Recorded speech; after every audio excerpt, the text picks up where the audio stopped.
Hello everyone, in this tutorial we'll be showing you how to create a digital signature in Adobe Acrobat DC for free. So stick around to the end to follow these easy steps. So you're going to open your Adobe Acrobat Reader and you're going to select a document. For example, we have the welcome document for this tutorial. And in order to create a digital signature, we're going to go over to eSign.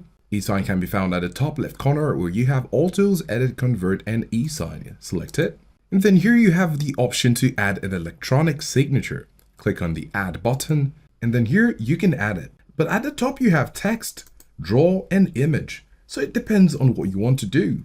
But if you're trying to draw, maybe you have a light pen or using your mouse or trackpad, you can draw your signature right here. So we're just going to give an example. That looks ugly, but we're going to use it nonetheless. And by ticking this box, the signature will be saved, but we're going to click on Apply right now. And because we added it, it's been saved right here.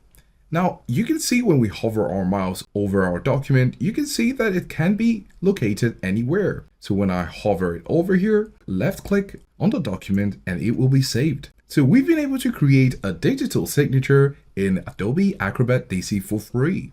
Let us know if this was helpful and thanks for watching.